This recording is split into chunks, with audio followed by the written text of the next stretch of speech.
ঘড়িতে বাজে 5টা 20। চারিদিকে ঘন কুয়াশা, আর আমি ঘুম থেকে উঠে একদম ফ্রেশ হয়ে রান্নার জন্য তৈরি হয়ে নিলাম। ফ্রিজ থেকে পনিরটাও বের করে নিয়েছি। আগে একদিন রান্না করেছিলাম, আর বাকিটা আজ রান্না করে নেব।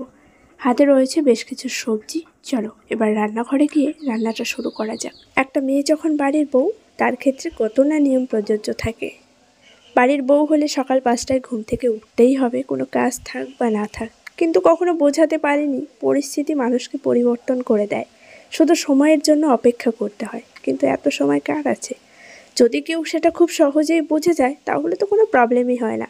আর আজ সেই আমি সকাল 5টারও আগে ঘুম থেকে উঠে রান্না কমপ্লিট করে নিচ্ছি। সবই সময়ের অপেক্ষা।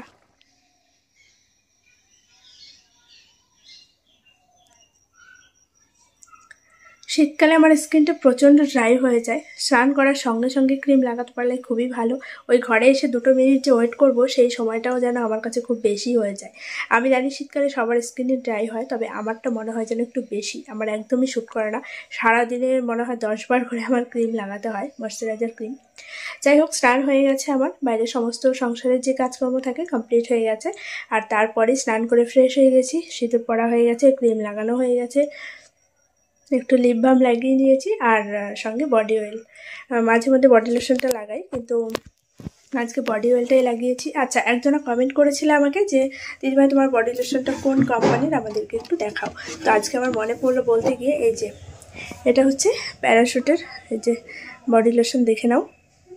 এটা হচ্ছে কোকোনাট মিল্কের। যাদের একদমই ড্রাই স্কিন তাদের জন্য ভীষণই ভালো। তো এই বডি লোশনটাই আমি আগের বছরে ইউজ করেছি, আর এবারও একটা নিয়েছি। এটা তো দাদাভাই এর আগের দিন নিজে মুখটা খুলেছে, তবে আমার বডি অয়েলটাই বেশি নেওয়া হয়, এটা খুব কম ইউজ করা হয়। যাই হোক, এখন আমি বসবো একটু মেশিনের কাজে। সকাল থেকে কারেন্টের প্রচণ্ড প্রবলেম হচ্ছে, আর আমার মেশিনে 2টো ইমার্জেন্সি অর্ডার রয়েছে, যেটা আগামীকালের মধ্যেই দিতে হবে। তো সেই জন্য আজকে তাড়াহুড়ো করে সব কাজ কমপ্লিট করে নিয়েছি। আর তার থেকেও বড় কথা কি বলতো, শীতকালে স্নান করাটা সব থেকে চাপের, যেটা সকাল সকাল হয়ে গেলে সারাদিনের মতো একদম চাপমুক্ত হওয়া যায়। তাই জন্য আমি সব কাজকর্ম শেষ করে ঝটপট আগে স্নানটা সেরে নিয়েছি। এখন কিছুক্ষণ মতো বসবো, তারপরে একটু কিছু খাওয়া দাওয়া করে মেশিনে বসে পড়বো। বেশি সময় নষ্ট করা যাবে না, কারেন্ট চলে গেলেই আবার সমস্যা। দেখা গেল আমি টাইমের মধ্যে জিনিসটা দিতেই পারবো না। গতকাল রাত্রে মা বানিয়েছিল সুজি। আমি বাড়ি আসার সময় মা আবার এই টিফিন বক্সে করে দিয়ে দিয়েছিল। এটা ফ্রিজে ছিল, আমি এক্ষুনি বের করে নিয়ে আসলাম। ঠান্ডা ভাবটা একটু কেটে গেলে আমি একটু খেয়ে নেব, আর তোমার দাদাভাই পরে খেয়ে নেবে। আর সুজিটা খেতে আমার খুব ভালো লাগে। 2 মাস আগে থেকে আমার খেতে ইচ্ছা করছে, তবে দুধটা না ঠিকঠাক পাওয়া যায় না, তো সেই জন্য মা রান্না করতে পারছিল না। গতকাল এটা আর কি রান্না হয়েছে। আমি গতকালকেও একটু টেস্ট করেছিলাম, আর আজকেও একটু খাবো। চলে এলাম শাক তুলতে। 2-3 দিন আগে থেকেই তোমার দাদাভাই মাথা পুরো খারাপ করে দিচ্ছে যে শাক পাতাগুলো নষ্ট হয়ে যাচ্ছে, তাড়াতাড়ি তুলে কিছু একটা করে নাও। আর গাছে ফুলও চলে এসছে। আমার মনে হয় শীতকালে এই শাক ঠিকঠাক হয় না, তোমরা একটু কমেন্টে জানিও জানা থাকলে। আর সেই জন্যই ভাবলাম তাহলে যতগুলি হয় সব একবারেই তুলে নিই, সকালবেলায় শাকটা ভাজা করা যাবে। আর এই শাক খাওয়া তো খুবই ভালো, একদমই নষ্ট হতে দেওয়া যাবে না। তো তাই জন্য একদম বেছে বেছে সুন্দর করে শাকগুলি সব তুলে নিলাম, আর রাত্রে সবটা রেডি করে রাখবো, যাতে সকালবেলা তাড়াতাড়ি রান্নাটা করতে পারি। আর এইদিকে এই যে কিছু জামাকাপড় ছিল বাইরে, শুকনো জামাকাপড়ই, তাও একটু রোদ্রে দিয়েছিলাম যাতে একটু গরম হয়। আর এই যে আগের দিন অনুষ্ঠানে গেছিলাম, তো ওই শাড়িটা একটু রোদ্রে দিয়েছিলাম। ভালো করে সব ভাঁজ টাজ করে এখন জায়গায় রেখে দেবো, আর তারপরে আমি গিয়ে মেশিনের কাজে বসবো। চুল খুলে কোনো কাজ করতে এত বেশি প্রবলেম হয়। আমি সবাইকে দেখি চুল ছেড়ে এদিক ওদিক ঘুরে বেড়াতে, জানি না আমি কোনোদিনও পারবো কি না। এতদিনে তো আমি পারিনি, আর আমার ভীষণই অসুবিধা হয়। তোমরা আমাকে বলো যে দিদিভাই তোমার হেয়ার স্টাইলটা চেঞ্জ করো, কিন্তু বিশ্বাস করো ওই খোপাতেই আমি কমফোর্টেবল। তাছাড়া চুল ছেড়ে যদি বাঁধি না, আমার ভীষণ অস্বস্তি হয়। ছোটোবেলা থেকে অভ্যেস নেই, সেই জন্যই হয়তো।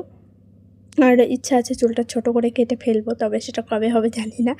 আমি চুলটা স্মুথনিং করাবো, আর ঠিক সেই মুহূর্তেই চুলটা কাটিয়ে নেব, সেই জন্য এখন আর কাটাচ্ছি না। তো দেখা যাক, সময় সুযোগ বুঝে সবটা করাবো।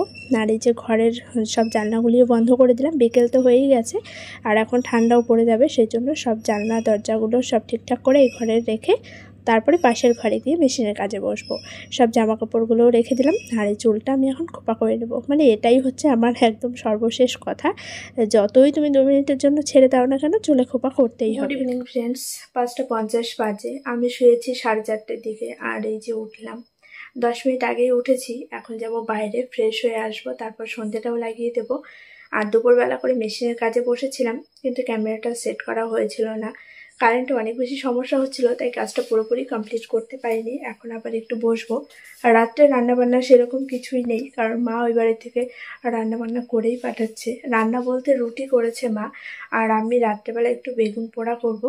আর তার সঙ্গে গুড় রয়েছে, এই শীতের সন্ধ্যায় খেজুরের গুড়, তার সঙ্গে রয়েছে গরম গরম রুটি, আর হচ্ছে বেগুন পোড়া। তো এই দিয়েই আজকের খাওয়া দাওয়াটা করব। বেগুনটা এখনই আর নেই আমার কাছে, ওইটা তোমার দাদাভাই সব বাজার টাজার করে নিয়ে আসবে, তারপরেই করব।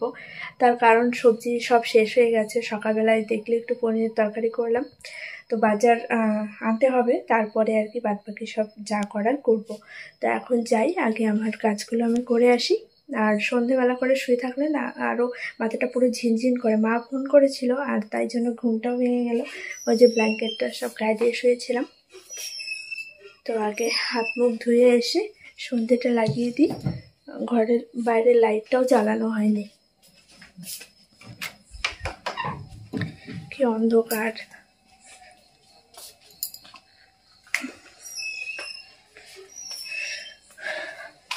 বাইরে খুব ঠান্ডা, ঘরের মধ্যে অত বেশি বোঝা যায় না, কিন্তু বাইরে অনেকটাই ঠান্ডা।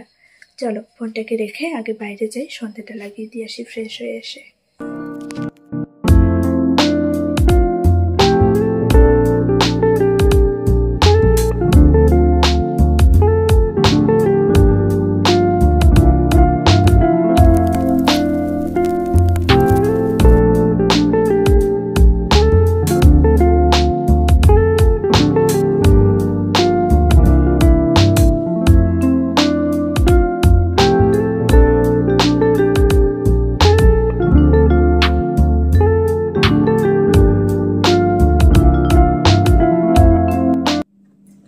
আটটা 25 বাজে, মেশিনের কাজ শেষ করে এইমাত্র উঠলাম। অনেকটা সময় মেশিনের কাজ করা হলো, আর অনেক দিন পর আজকে মেশিনের কাজ করলাম।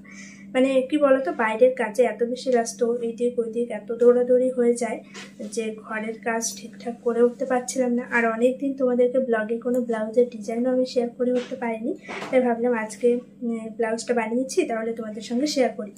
তো এই হচ্ছে একটা বেনারসি শাড়ির ব্লাউজ, যেটা কালারটা ভীষণই মিষ্টি একটা কালার। এই দেখো কতটা সুন্দর লাগছে। আর সামনে প্যাডেড দেওয়া হয়েছে, যে কারণে আরও বেশি ফিটিংসটা ভালো এসছে।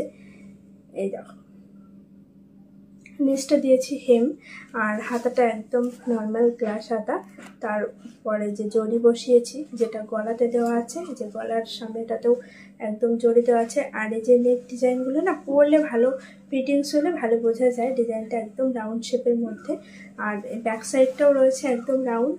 দেখো কতটা সুন্দর লাগছে, এটা পরলে আরও বেশি ভালো লাগবে। আর লটকনটা খুবই সুন্দর হয়েছে, যেহেতু কাপড়টা অনেক বেশি ছিল, তাই জন্য লটকনটা কিন্তু অনেক ভালো হয়েছে। আর এই ব্লাউজের কাপড়টাও ভালো, যেহেতু বেনারসি শাড়ির ব্লাউজের কাপড়টা খুব সুন্দর। আর পুরো ওই যে মানে সেই কি বলে এটাকে, ব্রোকেট টাইপের একটু ডিজাইন রয়েছে ছোট ছোট, খুব সুন্দর লাগছে ওই জন্য। আর এই জড়িটা দেওয়াতে আরও বেশি ভালো লাগছে। কেমন হয়েছে তোমরা একটু কমেন্ট বক্সে জানিও, আমি একটু দূর থেকে ভালো করে দেখাই। এই হচ্ছে পুরো ব্লাউজটা।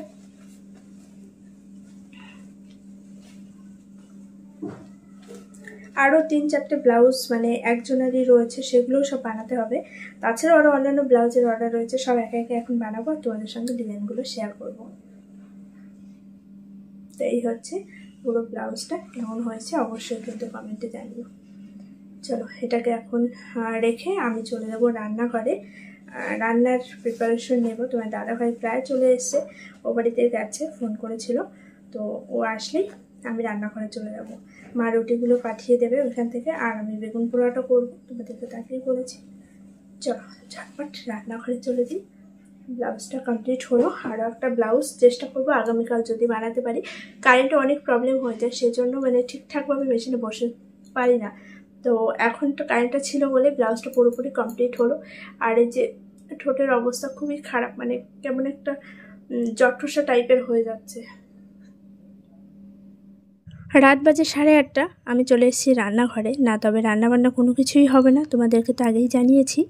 ও কাজের থেকে ফিরলো আর ফেরার পথে সমস্ত কিছু সবজি বাজার করে নিয়ে এসছে। প্রথমেই যে বেগুনটা দেখালাম ওইটা হচ্ছে ওই বাড়িতে গাছে হয়েছিল, মা পাঠিয়েছে। তার সঙ্গে যে গুড়টা আমি ঢেলে নিলাম কৌটা থেকে, ওইটা আগের দিন গিয়ে আমি কিনেছিলাম কিন্তু আনা হয়েছিল না, সেটা আজকে মা পাঠিয়েছে। আর এই যে সমস্ত কিছু সবজি বাজার, যেগুলো সব প্যাকেটে প্যাকেটে আলাদা করে রেখে দিচ্ছি, ফ্রিজে রেখে আসবো। এবছর শীতে প্রথম পেঁয়াজকলি খাবো, তার সঙ্গে আজকে এনেছে প্রথম মেথি শাক। তবে এই শাকটা কালকে আর করা হবে না, এত কিছু একবারে কি করে খাবো। কালকে আমি পেঁয়াজকলিটাই করব, সেটা এখন কেটে রাখছি আর সকালের জন্য সব কিছু রেডি করে রাখছি। না হলে এত তাড়াহুড়ো থাকে। মাছটাও ফ্রিজে রয়েছে, সেটাও বের করে জল দিয়ে রাখলাম।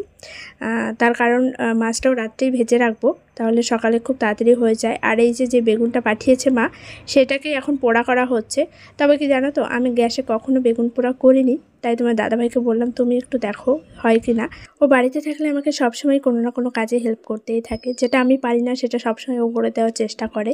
আবার কিছু কিছু জিনিস যেগুলো আমার দ্বারা সম্ভব নয় সেটাও ও করে দেয়, কিন্তু এখন একটু প্রবলেম হয়ে যায় ঠিকই, তবুও ও বাড়িতে এসে আবার সেই কাজগুলো করে দেয়। আর আমার মনে হয় দুজনের সংসার দুজনেই যদি মানিয়ে নিয়ে ঠিকঠাকভাবে করতে পারি তাহলে তাতে অনেক সুখ আছে। কিন্তু অনেকের আবার তাতেও সমস্যা, আমি সেটাই বুঝি না যে কেন। 2 ঘন্টা ধরে রান্নাঘরে অনেক কাজকর্ম চললো, তার সঙ্গে খাওয়া দাওয়াও কমপ্লিট হয়ে গেছে। আর তোমাদেরকে তো আগেই বলেছিলাম বেগুন পোড়া করব, আর তার সঙ্গে ছিল খেজুরের গুড়। তো বেগুন পোড়াটা গ্যাসে তোমার দাদাভাই করলো, আর আমি পেঁয়াজ লঙ্কা তারপর ধনেপাতা সব কিছু দিয়ে খুব ভালো করে মেখে দিলাম। খাওয়া দাওয়া কমপ্লিট। এই যে রান্নাঘরটা ভালো করে মুছে নিয়েছি, এখানে আর কোনো কিছু নেই। তবে একটু থালা বাসনগুলো এখন আর মাজতে যাবো না, এই যে রান্নার মধ্যে করে এই বাসটাতে রাখলাম। আর গ্যাসে বসিয়েছি মাছ ভাজা, সকালে মাছ করব, সেই জন্য ভাবলাম মাছটা রাতেই ভেজে রাখি। সকালবেলায় বরফ কাটিয়ে মাছ রান্না করতে অনেকটা সময় লেগে যায়, ওর লেট হয়ে যায়। তাই জন্য আমি 4 পিস মাছ ফ্রিজে ছিল সেটা বের করে, মানে এতক্ষণ কাজকর্ম করতে করতে মাছের বরফটা কেটে গেছে, তো এটাকে এখন ভাজা করে রেখে দেবো। আর তার সাথে সবজিও কেটে রেখেছি সকালে কী কী রান্না হবে তার জন্য। তো সেই সব কিছু একদম রেডি করতে করতে 2 ঘন্টা সময় লাগলো। মাছ ভাজাটাও প্রায় হয়ে এসছে। এখন এই মাছ ভাজাটা তুলে নিয়ে রান্নাঘরটা তালা দিয়ে ঘরে চলে যাব। আর তোমার দাদাভাই ঘরে গেছে, ও বিছানাও করা হয়ে গেছে ঘরে গিয়ে। আর ওই যে কাকিমা রান্না করে পাঠিয়েছে আর কি, পায়েস পিঠা ওরা পাঠিয়েছে, তো ওইটাকে আর রাত্রে খাওয়া হলো না, সকালবেলায় খাওয়া যাবে, ওটা ফ্রিজে রেখে আসবো। চলো ব্যাক ক্যামেরা দেখাচ্ছি। এই হচ্ছে মাছ ভাজা, 4 পিস মাছ ফ্রিজে ছিল, তাই ভাবলাম আজকে ভেজে রাখি, সকালে তাড়াতাড়ি রান্না হয়ে যাবে। আর একদম কড়া করে না ভাজলে তোমার দাদাভাইও খায় না আর আমারও ভালো লাগে না। 2 পিস ছিল এই যে পেটের মাছ, আর 2 পিস এমনি তাদের মাছ। তো এটাকে ভেজে এখন রেখে দেবো, প্রায় হয়ে এসছে, আর একটু সময় লাগবে।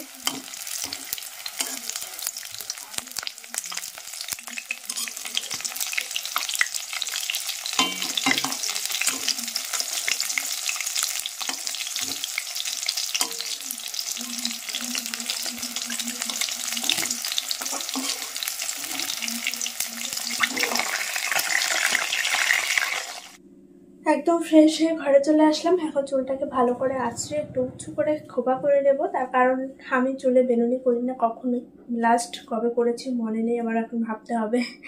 আর চুলটা ছেড়েও আমি ঘুমাতে পারবো না, তো সেই জন্য উঁচু করে আমাকে চুলটা বাঁধতে হবে, তাই ভালো করে একটু আঁচড়ে নিচ্ছি। আর ওইদিকে তোমার দাদাভাই শুয়ে পড়েছে, মশারি টাঙানো হয়ে গেছে, আজকে বিছানাটা পুরোপুরি ওই করেছে। বিছানা করতে চায় না, বিছানা সকালে তুলতেও চায় না, করতেও চায় না, তো ওইটার দায়িত্ব সবসময় আমারই থাকে। তবে মাঝে মাঝে করে, সবসময় করে না বললে ভুল হবে, মাঝে মাঝে করে। যাই হোক, এখন আমি চুলটা ভালো করে উঁচু করে বেঁধে নিয়ে তারপর মশারির মধ্যে ঢুকবো। আর এখন শীতকাল তো প্রচণ্ড ড্যান্ড্রাফ হয়ে যাচ্ছে চুলের মধ্যে। আর মুখে ক্রিমটাও লাগিয়ে নিয়েছি, যেটা সবসময় লাগাতে হবে।